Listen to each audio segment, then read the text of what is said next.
Hello and welcome everyone. तो कैसे हैं आप सभी लोग। मेरा नाम है युवराज सिंह ठाकुर और मैं आपको वेलकम कर रहा हूं आपके अपने यूट्यूब चैनल युवराज सिंह ठाकुर में। हम लोग बात कर रहे हैं class 11 chemistry NEET JEE foundation batches में। एक बार वापस मैं आपका स्वागत कर रहा हूं क्लास 11 केमिस्ट्री की क्लास में। Second chapter structure of atom के बारे में हम सभी लोग यहाँ पर डिस्कशन कर रहे हैं। आज हम लोगों को स्टार्ट करना है इलेक्ट्रोमैग्नेटिक वेव थ्योरी से। क्या क्या इलेक्ट्रोमैग्नेटिक वेव थ्योरी की मेन पोस्टुलेट्स क्या कहती हैं और इसके ड्रॉबैक्स क्या।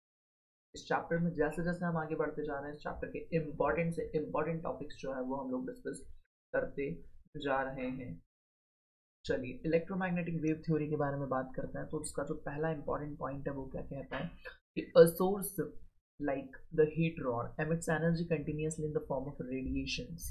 मतलब क्या होता है कि जो भी सोर्स होगा वो कंटिन्यूअसली रेडिएशन के फॉर्म में क्या करेगा, आपकी एनर्जी को जो है एमिट करता रहेगा। आपकी एनर्जी जो है वो कंटिन्यूअसली रेडिएशन के फॉर्म में जो है वो निकलती रहेगी। और दूसरा देखें तो दूसरा पॉइंट क्या कहता है कि जो रेडिएशंस होंगी ये नेचर में कैसी होंगी, इलेक्ट्रोमैग्नेटिक। मतलब इसमें इलेक्ट्रिसिटी और मैग्नेटिज्म दोनों के ही जो इफेक्ट्स हैं वो आपको दिखाई देंगे। तो नेचर में कैसी होगी, इलेक्ट्रोमैग्नेटिक होगी। चलिए अब जब इलेक्ट्रोमैग्नेटिक वेव थ्योरी आई तो ये थ्योरी फेल क्यों हुई उसके बारे में हम लोग जल्दी से डिस्कस कर लेते हैं कि थ्योरी के फेल होने के मेन रीजंस क्या है।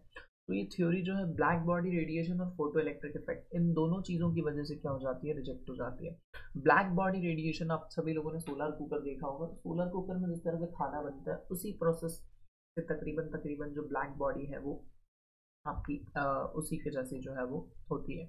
हम लोग देखें तो according to Maxwell's theory on heating a body the intensity should increase that the energy radiated per area should increase without having an effect on the wavelength और फ्रीक्वेंसी। आपकी जो मैक्सवेल की थ्योरी है, मैक्सवेल की theory ने यहाँ पर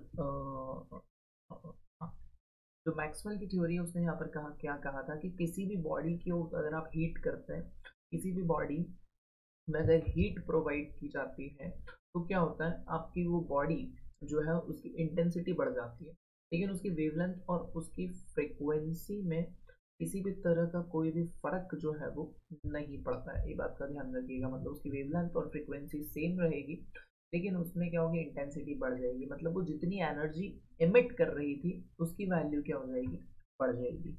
but we observe that when we heat an iron rod it first turns to red and becomes blue at very high temperature. This frequency or emitted radiation is changing. हमने क्या देखा है कि जब भी हम एक आयरन रॉड को क्या करते हैं, गर्म करते हैं, तो पहले उसका कलर कौन सा हो जाता है, पहले जो उसका कलर होता है वो रहता है आपका गर्म करने का लाल हो जाता है और उसके बाद में कौन सा हो जाता है, वाइट हो जाता है और उसके बाद में कौन सा हो जाता है, ब्लू हो जाता है। इस चीज़ को बहुत अच्छे से ध्यान रखिएगा। पहले रेड होगा फिर वाइट होगा और उसके बाद में क्या हो जाएगा, बहुत ज़्यादा एक्सट्रीमली हाई टेम्परेचर पर ब्लू हो जाएगा। मतलब हमने क्या कहा कि वेवलेंथ और फ्रीक्वेंसी सेम है।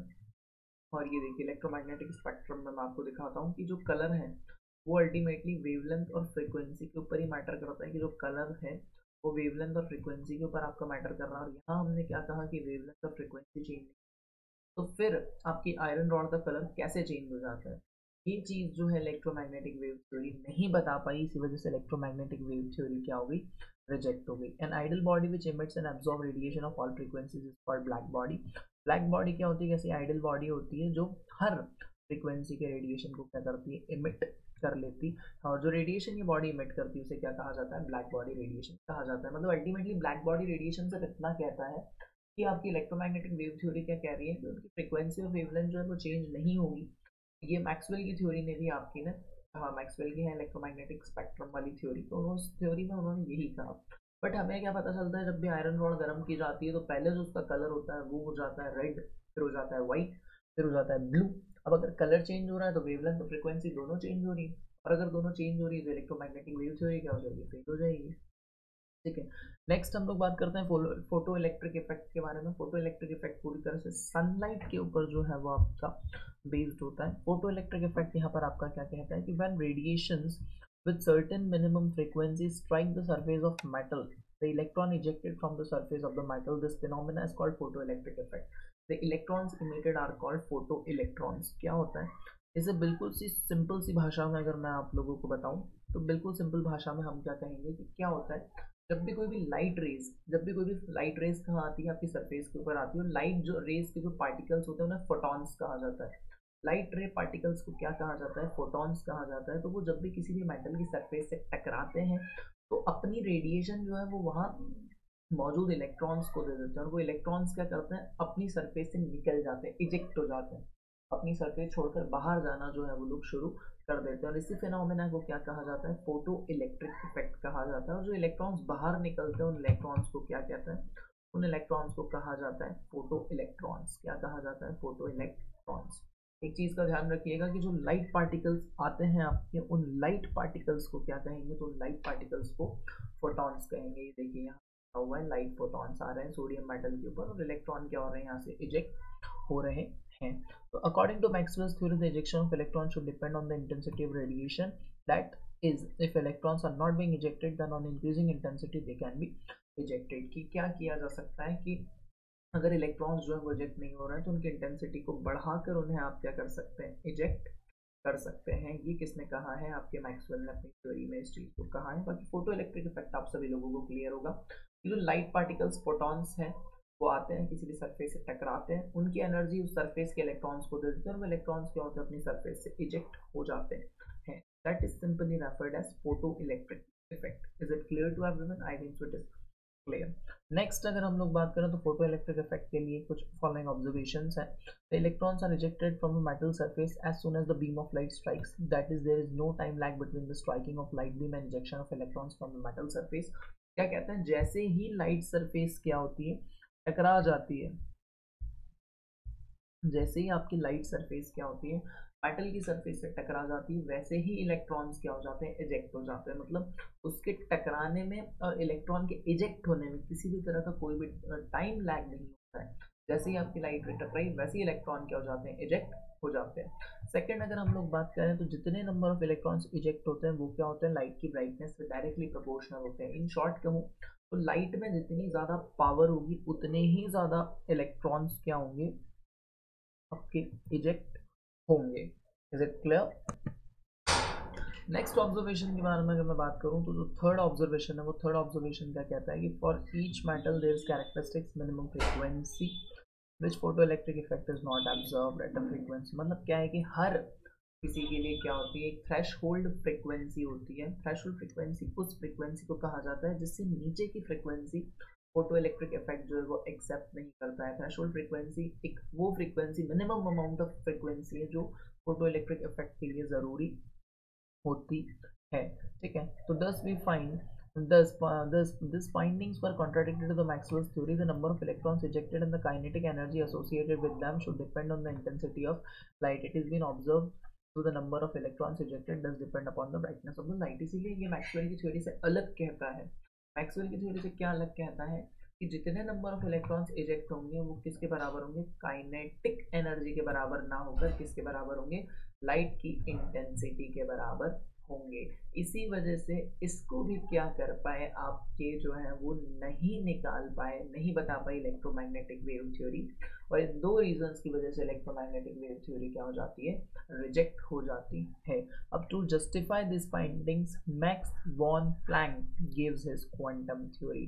और इलेक्ट्रोमैग्नेटिक रेडिएशन के फेल होने के बाद में प्लांक ने, या फिर ऐसा कहूँ कि मैक्स वॉन प्लांक सामने आते हैं चीज के साथ, अपनी क्वांटम थ्योरी के साथ। सबसे पहले मैं आपको क्वांटम वर्ड का मीनिंग बता दूं।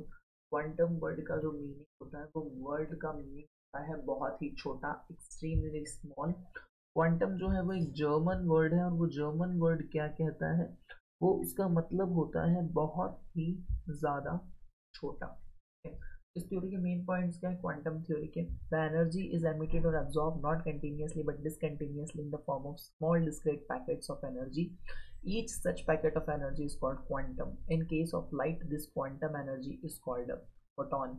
जो एनर्जी इमिट होती है या एब्जॉर्ब होती है वो कंटिन्यूस नहीं होती है। वो एनर्जी कैसी, डिसकंटिन्यूस, मतलब कंटिन्यूसली ऐसा मैं कह दूं कि जैसा कि रदरफोर्ड ने अपने मॉडल में कहा था कि एनर्जी जो है वो कंटिन्यूसली क्या होती रहेगी, इजेक्ट होती रहेगी। लेकिन प्लैंक ने क्या कहा है कि जो एनर्जी है वो कंटिन्यूसली आपकी इजेक्ट नहीं होगी।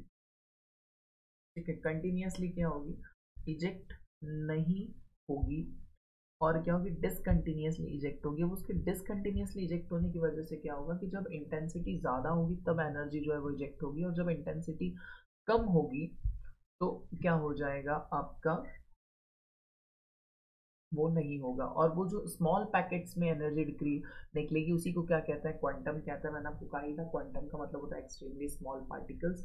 लाइट के केस में जो क्वांटम पार्टिकल्स होते हैं उन्हें क्या कहा जाता है, फोटॉन्स कहा जाता है। इस बारे में भी मैं आप लोगों को ऑलरेडी बता चुका हूँ, तो इस चीज़ को आपको क्या करना है, बहुत अच्छे से ध्यान रखना है।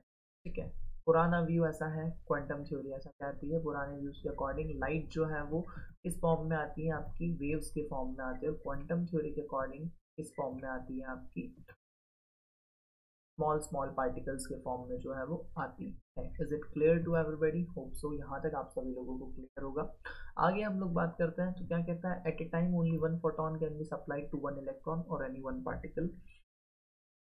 क्या होता है कि कोई भी एक सिंगल टाइम पर, एक सिंगल टाइम मोमेंट के ऊपर क्या होता है, एक ही फोटोन एक इलेक्ट्रॉन को मिल सकता है, किसी और पार्टिकल को जो है वो मिल सकता है, प्रोटॉन या न्यूट्रॉन। जिसको भी मिलेगा उसको एक टाइम पर एक ही को मिलेगा। मतलब वो कहता है ना, या प्रसाद है, सभी लोगों को मिलेगा लेकिन समय समय पर मिलेगा। एक समय में एक फोटोन एक ही पार्टिकल को क्या कर सकता है, एनर्जी दे सकता है। One quantum can not be divided और डिस्ट्रीब्यूटेड। ये बहुत इंपॉर्टेंट है कि क्वांटम को फर्दर डिवाइड और डिस्ट्रीब्यूट नहीं किया जा सकता है, क्योंकि ऑलरेडी क्या होता है, बहुत ही ज़्यादा छोटी यूनिट जो है वो होती है। नेक्स्ट बात करें तो the energy of each quantum is directly proportional to the frequency of radiation. कि हर क्वांटम की एनर्जी जो होती है वो किसके डायरेक्टली प्रोपोर्शनल होती है, फ्रीक्वेंसी ऑफ रेडिएशन के प्रोपोर्शनल होती है। E is directly proportional to V और E is equals to H3। E जो होता है वो क्या होता है, डायरेक्टली प्रोपोर्शनल होता है किससे, आपके V से, और E is equals to H V, जहाँ पर ये जो H है ये क्या है, आपका प्लैंक्स कांस्टेंट, और इसकी जो वैल्यू होती है, इस चीज़ को आप बिल्कुल गाड़ के रखिएगा कि प्लैंक्स कांस्टेंट की जो वैल्यू होती है वो होती है 6.626 इंटू 10⁻⁻34 जूल सेकेंड।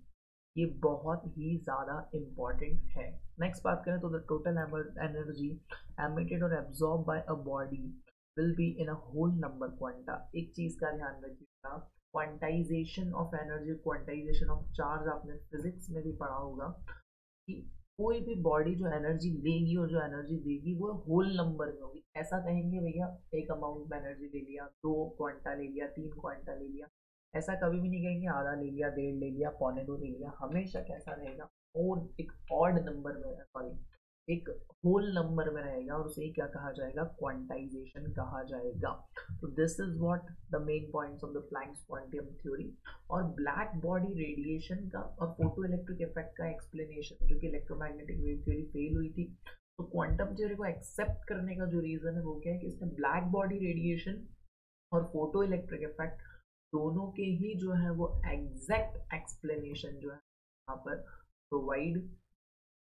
तो अगर मैं यहाँ पर बात करूँ ब्लैक बॉडी रेडिएशन के एक्सप्लेनेशन को अकॉर्डिंग टू क्वांटम थ्योरी, तो as the temperature is increase the energy emitted increases thereby increasing the frequency of the emitted radiation. हमने कहा ही था कि इसमें डिस्क्रीट में डिसकंटिन्यूसली क्या होता है, आपके ट्रांसफर होते हैं। तो जैसे ही एनर्जी बढ़ जाएगी वैसे ही क्या होगा, इलेक्ट्रॉन की इंटेंसिटी बढ़ जाएगी, और जब इलेक्ट्रॉन की इंटेंसिटी बढ़ गई, एनर्जी बढ़ गई, तो इलेक्ट्रॉन की इंटेंसिटी बढ़ गई, तो उससे फ्रीक्वेंसी ऑफ वेवलेंथ चेंज हो जाती है। इसी वजह से जो कलर होता है ब्लैक बॉडी रेडिएशन में क्या हो जाता है, चेंज हो जाता है।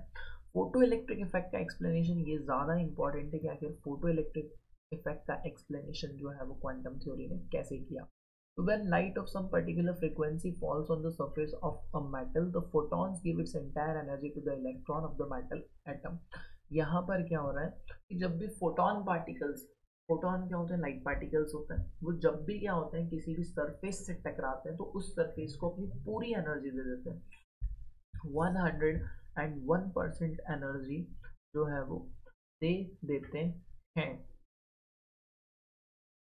है, तो उससे क्या होगा कि भैया उसके पास अगर मान लीजिए 10 अमाउंट एनर्जी है, तो उसने क्या किया है, 10 अमाउंट में एनर्जी जो है वो दे दी एक पूरे के पूरे इलेक्ट्रॉन को। उससे क्या होगा, the electron will be ejected from the metal only if the energy of the photon is sufficient to overcome the force of attraction of the electron.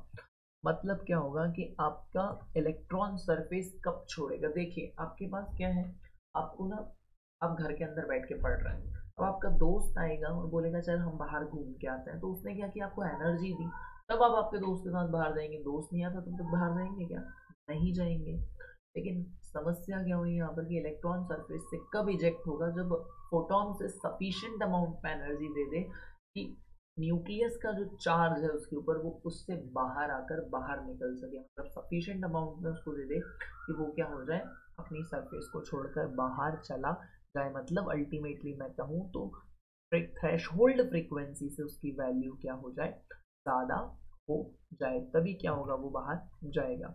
Next बात करें तो frequency of incident light is more than the threshold frequency, the excess energy is imparted to the electron as kinetic energy. अगर threshold frequency से बहुत ही ज़्यादा energy मिल जाती है उसको कि तो बाहर चला जाता है, तो जो बची हुई एनर्जी है वो काइनेटिक एनर्जी का काम करती है कि वो जब तक बाहर रहेगा तब तक क्या रहेगी वो एनर्जी, मतलब जब तक वो एनर्जी उसके अंदर रहेगी तब तक वो क्या रहेगा, बाहर फ्रीली घूमता रहेगा। और जैसे ही वो एनर्जी खत्म हो जाएगी वैसे ही वो क्या हो जाएगा, लौट करके वापस आ जाएगा। Is it clear to everyone?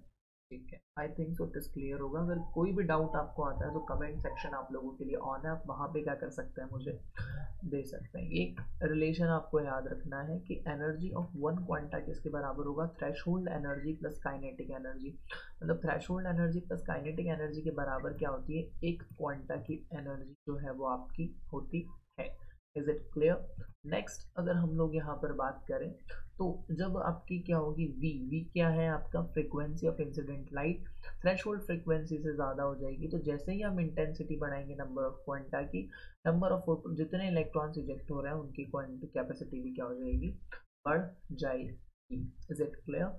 इसका कंक्लूजन अल्टीमेटली क्या निकल करके आता है कि light has both wave nature and particle nature. इस चीज़ का हमें ध्यान रखना है कि डुअल नेचर ऑफ वेव जो है वो निकल के आता है प्लैंक्स क्वांटम थ्योरी की वजह से कि लाइट में वेव नेचर भी होता है और लाइट में पार्टिकल नेचर भी जो होता है। तो Bohr's model is based on atomic spectra, therefore before moving to the atomic spectra we will study what is spectrum। Bohr का जो मॉडल है वो पूरी तरह से स्पेक्ट्रम के ऊपर बेस्ड है। रदरफोर्ड का मॉडल जो रिजेक्ट हो गया, इसके बाद नील बोहर का मॉडल आता है जिसे कहा जाता है Bohr's model of an atom, वो स्पेक्ट्रम के ऊपर बेस्ड होता है। वो जानने से पहले हमें फटाफट स्पेक्ट्रम देखना होगा। स्पेक्ट्रम क्या होता है, तो spectrum is a group of band of wavelength and the study of emission और absorption spectra is called spectroscopy. कि स्पेक्ट्रम क्या होता है, बैंड ऑफ कलर्स होता है। बैंड ऑफ कलर्स मतलब कलर जिसमें इकट्ठे हुए हैं आपके, जैसे बैंड होता है, कलेक्शन ऑफ कलर्स क्या कहलाता है, आपका स्पेक्ट्रम कहलाता है। और स्पेक्ट्रम की जो स्टडी होती है उसे क्या कहते हैं, स्पेक्ट्रोस्कोपी कहते हैं। क्या कहते हैं, स्पेक्ट्रोस्कोपी कहते हैं। टोटल दो तरह के जो है स्पेक्ट्रम होते हैं, पहला होता है इमिशन स्पेक्ट्रम और दूसरा होता है आपका एब्जॉर्प्शन स्पेक्ट्रम। तो इमिशन स्पेक्ट्रम क्या होता है, एब्जॉर्प्शन स्पेक्ट्रम क्या होता है, बोहर्स मॉडल आपका क्या कहता है, ये सारा डिस्कशन हम लोग करेंगे हमारी नेक्स्ट क्लास के अंदर। And hope so next class के अंदर मैं आप लोगों के इस चैप्टर को जो है वो फिनिश कर दूंगा, क्योंकि नेक्स्ट क्लास जो है वो होने वाला है आपका फाइनल पार्ट। और वो क्लास थोड़ी सी आपकी बेसिक नॉर्मल क्लासेस से क्या होगी, लंबी मैं जो है वो कंडक्ट करूँगा। फिलहाल इस क्लास को मैं यहीं पर स्टॉप कर रहा हूँ। पीडीएफ के लिए मैं आप सभी लोगों को बोल चुका हूँ कि टेलीग्राम चैनल के ऊपर से आपको जो है वो पीडीएफ अवेलेबल हो जाएगी, तो वहाँ से आप क्या कर सकते हैं, डाउनलोड कर सकते हैं। इसमें अगर आपको किसी भी तरह का कोई भी डाउट है तो मुझे कमेंट सेक्शन में आप कमेंट कर सकते हैं, मैं आप लोगों के डाउट्स का करूँगा। सेकेंड थिंग, कल द अनसंग वॉरियर की बहुत ही इंपॉर्टेंट स्टोरी आने वाली है, तो आप उस स्टोरी के लिए भी जो है वो रेडी रहें। उसके अलावा अगर किसी को भी नीट जेई फाउंडेशन बैचेस, मैं बहुत आगे तो पढ़ा नहीं रहा हूँ, बिल्कुल अभी स्टार्टिंग है, पर पिछले कुछ क्लासेस अगर आपने मिस कर दिए हैं तो प्लेलिस्ट पे आप जाएंगे तो वहाँ पर आपको केमिस्ट्री के नाम से केमिस्ट्री क्लासेस और फिजिक्स के नाम से फिजिक्स क्लासेस मिल जाएंगी। टिल देन हंसते रहिए, मुस्कुराते रहिए, खुश रहिए, पढ़ते रहिए। जय हिंद।